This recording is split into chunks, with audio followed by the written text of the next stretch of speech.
Hello and welcome back to Israel with Aline. Did you know that you can walk on top of the walls of Jerusalem? Shall we embark on this journey together today? To walk around the entire wall and get to know all its gates? Shall we see Jerusalem in a way we've never seen before? So if you're ready, let's get started.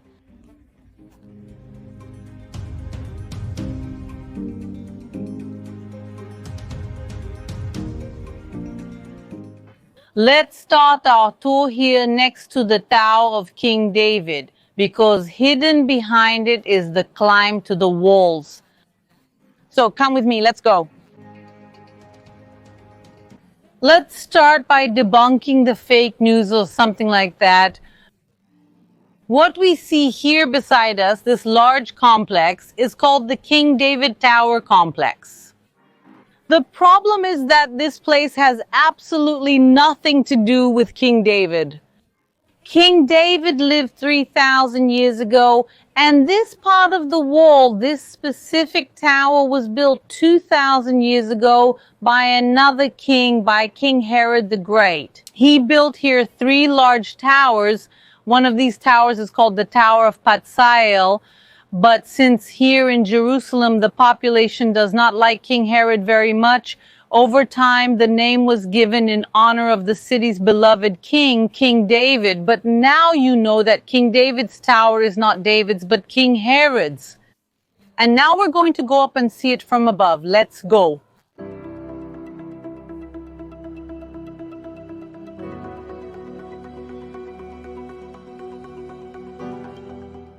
Sometimes I feel so small compared to the physical and historical grandeur of Jerusalem. Look at the size of these colossal walls here. But it's even more colossal to think that a good part of what we're seeing here is 2,000 years of history. More than 2,000 years ago, it was built by King Herod. And specifically here where I'm walking, this area also had pools. I mean, King Herod also liked to swim and enjoy the good life here when he wasn't doing terrible things, at least. But now we're going to start our climb. Because this personal tour is beautiful, it's very worth it, but you have to be in good shape because we're going to climb and walk more than 4 kilometers.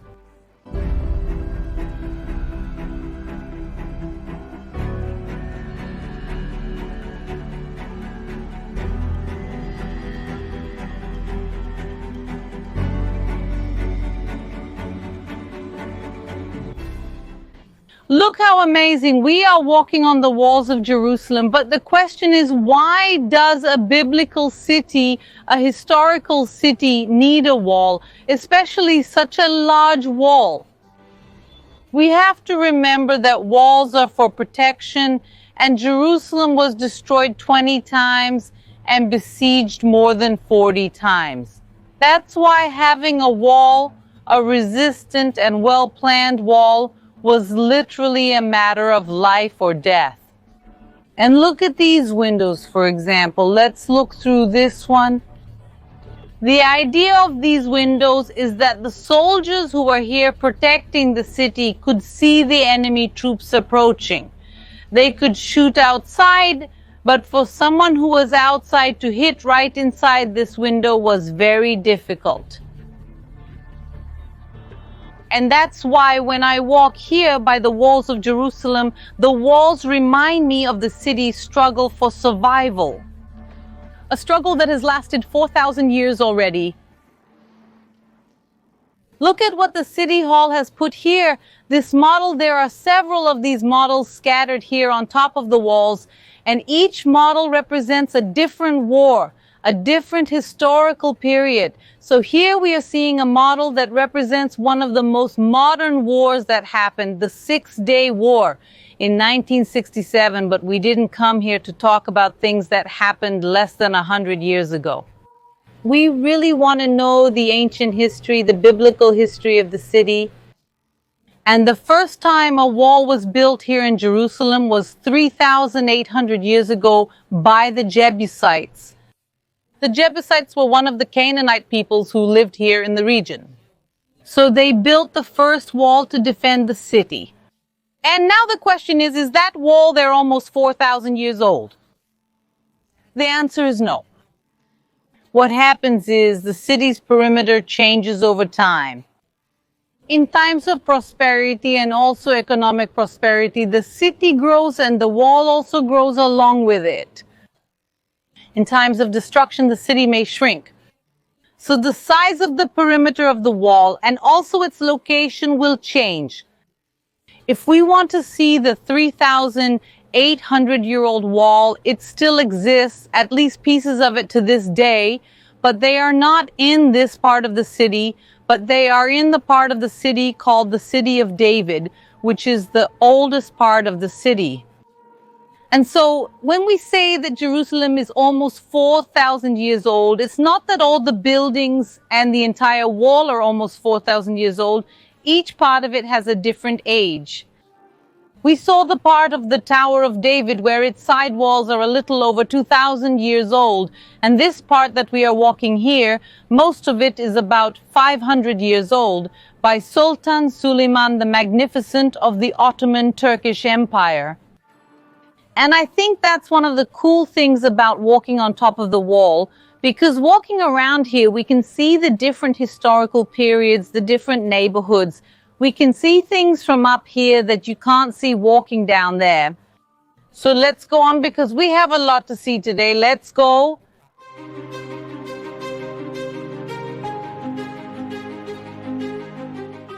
We see that in the background there are two flags fluttering, but they are not the flags of Israel. If anyone knows what those flags are, you can leave it in the comments. Especially look at that flag with three colored stripes. Where is that flag from? That is the flag of Armenia. Why? Because precisely all of this that we are now walking over, this is the Armenian neighborhood of the old city of Jerusalem. In the old city of Jerusalem, we have four neighborhoods: the Christian, the Armenian, the Jewish, and the Muslim. We will see all of them today. But the question is, why do the Armenians have a neighborhood here in Jerusalem? Because Armenia is the first nation in the world to convert to Christianity. In the year 301, the king of Armenia converts to Christianity and all his people with him. And that's why, as a whole nation, they are the first to convert. There were already other Christians in the world here in the Holy Land too, but really as a nation, they are the first. And as a nation, many of them start to come to the Holy Land to pilgrimage from then on, from the 4th century. And some start to settle here in Jerusalem, in Bethlehem, in Joppa, in Nazareth, and in all these places, the Armenian Christian communities that are here literally since the 4th century.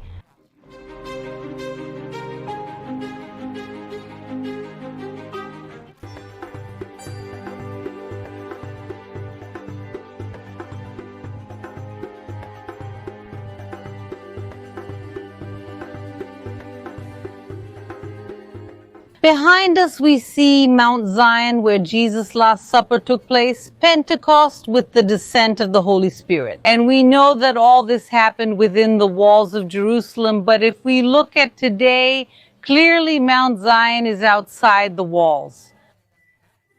This is because, once again, the perimeter of the city has changed.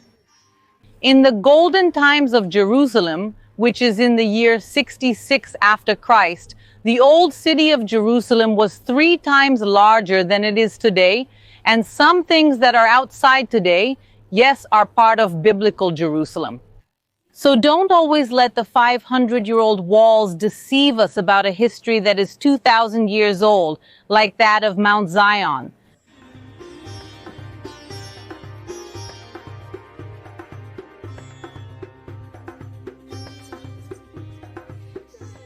We are now exactly on top of the entrance to the Zion Gate. And the name the Zion Gate is because it connects the old city of Jerusalem to Mount Zion. And it is one of the 8 gates that the old city of Jerusalem has today. 7 of them are open and we can cross, and 1 of them is closed.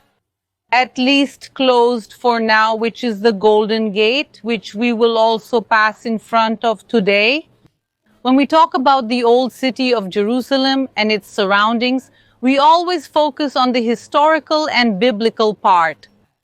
This makes a lot of sense, but when we walk on top of the walls, it's also a good reminder that the old city of Jerusalem is an integral part of Jerusalem. People live here inside. 40,000 people live within the walls, within a square kilometer. And here inside there are schools, health centers, nursing homes, shops, restaurants, everything you can imagine. And here looking, we see precisely the houses where people live. And also, I think it's very cool that here we can even see a soccer field.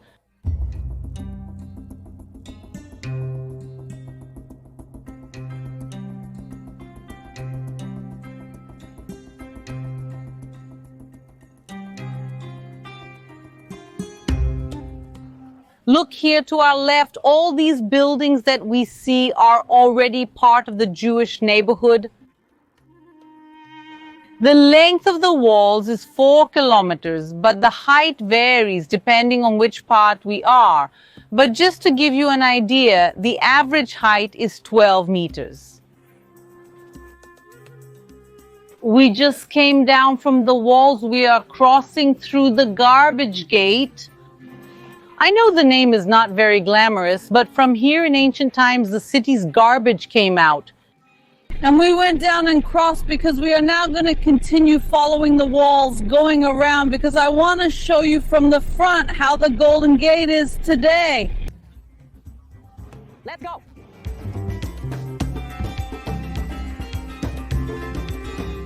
And just for you to follow on the map, this is the path we have taken so far.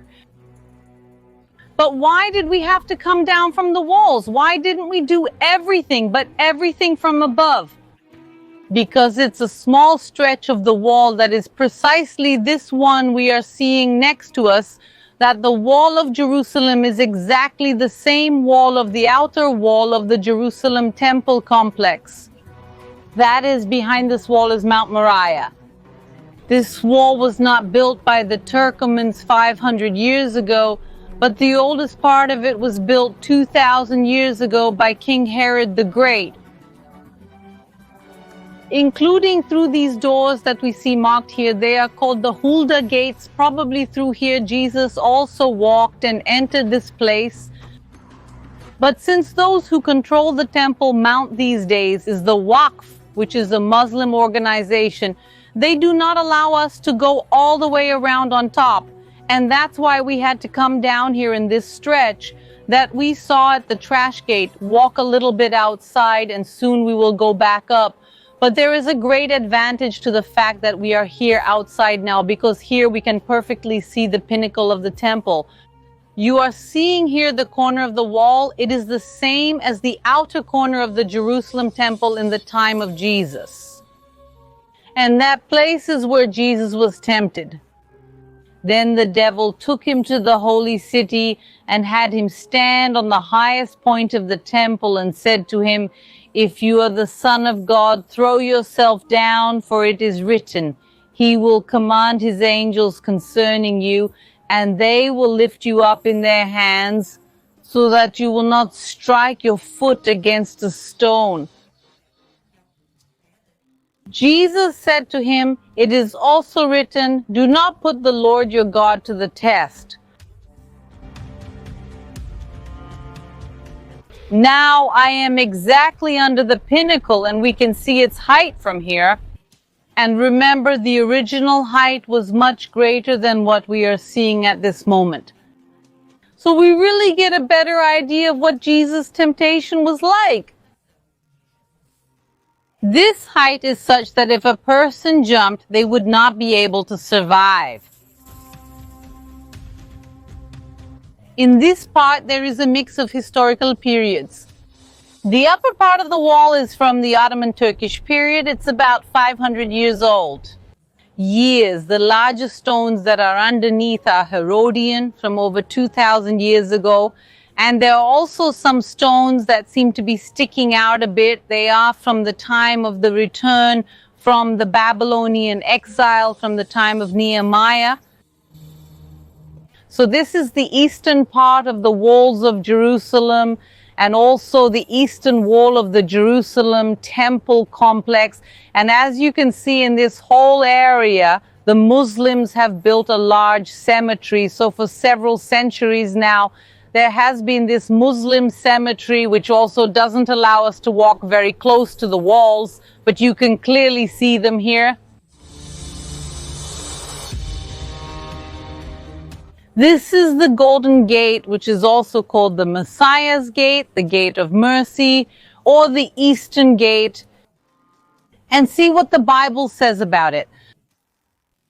Then he brought me back to the outer gate of the sanctuary, which faces east, and it was shut. And the Lord said to me, this gate must remain closed and shall not be opened. No one shall enter through it. It must remain locked because the Lord, the God of Israel, has entered through it. The prince is the only one who may enter and sit inside to eat bread in the presence of the Lord. He will enter through the entrance gate and leave the same way. Without a doubt, this is the most special and significant gate of the old city of Jerusalem. We know that Jesus entered here in the triumphant entrance.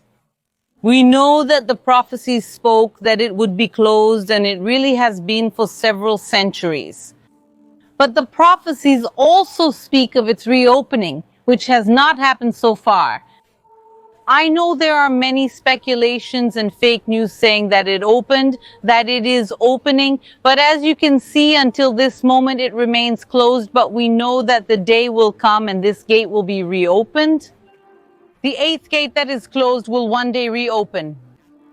And it is also geographically special because through this gate at the same time is the entrance to the Temple Mount and the entrance to Jerusalem. So imagine that in a future day, if it really opens here, we will see in front of us the Holy of Holies, where today is the Golden Dome, but for now it is closed, and for now we continue our journey.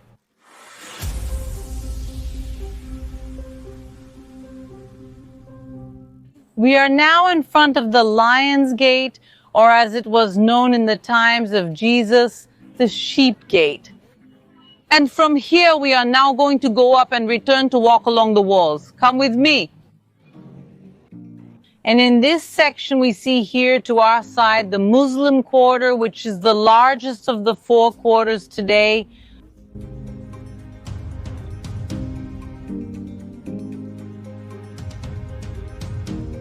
This slightly higher part here, it is the Shar Aprarim. In Hebrew, this means the gate of flowers, but in other languages, like in Portuguese, the gate has another name, which is Herod's Gate. But just as the Tower of King David has absolutely nothing to do with King David, Herod's Gate has absolutely nothing to do with Herod, but I'm sure Herod must have rolled a bit in his tomb, knowing that the smallest of the city's gates was named in his honor. He who liked to build grand things crushed the expansion of the Temple of Jerusalem, the tomb of the patriarchs. He who liked to do everything big to show off to others is now remembered here in Jerusalem as something small, like the small Herod's Gate.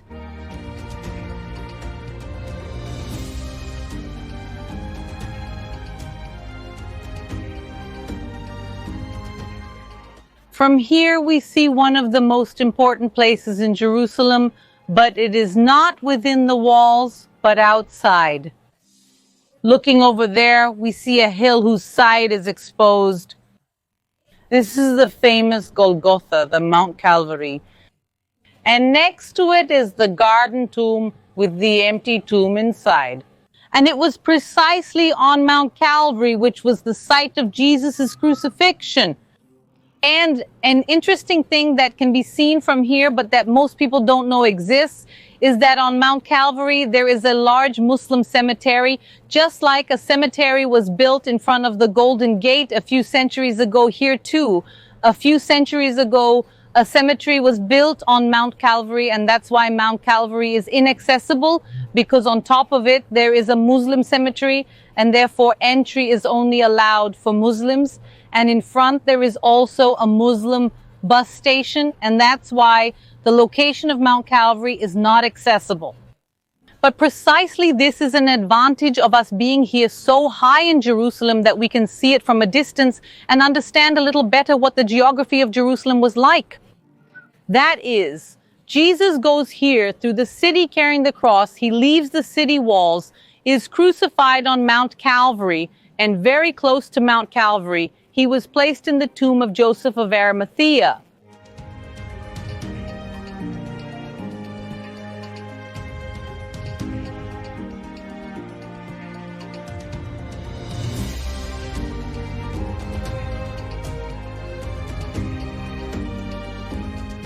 Right here next to us is already the Damascus Gate.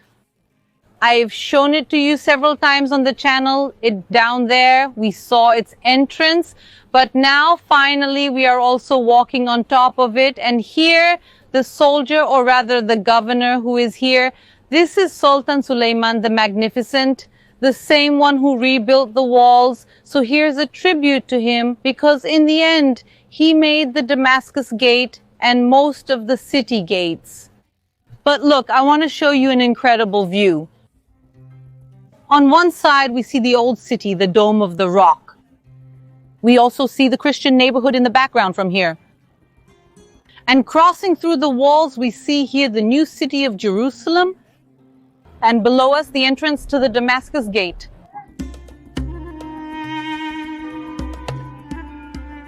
Check it out, the light rail transit train is passing below us.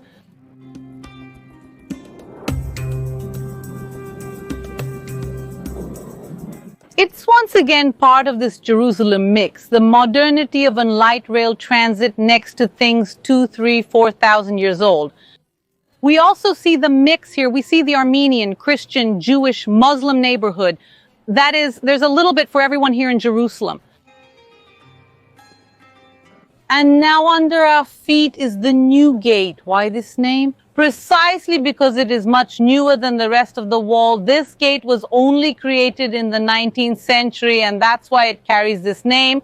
And now we only have the last gate left, the Jaffa Gate. Let's go there.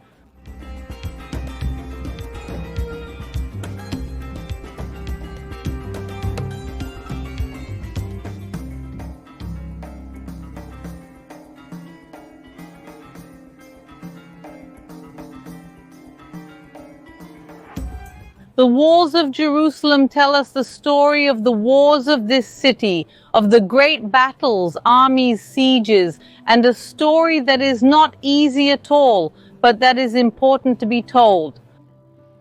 But at the same time that these walls remind us of a hard past of this city, if we read the Bible also tells us that these same walls will be a symbol of God, a symbol of the coming peace that will arrive in the city. Let's now listen to the prophecy of Isaiah. Never again will violence be heard in your land, nor ruin or destruction within your borders, but you will call your walls salvation and your gates praise. And it is written in the book of Psalms, let there be peace within your walls and security within your citadels. These walls were built by human hands, but true protection, true peace can only come from God. And that's why I want to invite all of you to pray for the peace of Jerusalem, Shalom Shalom Yerushalayim, and that physical walls and protections are no longer necessary. And may the day come soon that we no longer need any of this, and that we can live in a safe manner and in true peace here in Jerusalem throughout the land of Israel. This is the Jaffa Gate, the 8th and final gate. And look here to the side, we can already see the Tower of David where it all began. So I hope you guys enjoyed today's video. Don't forget to leave a like. A kiss and see you next time.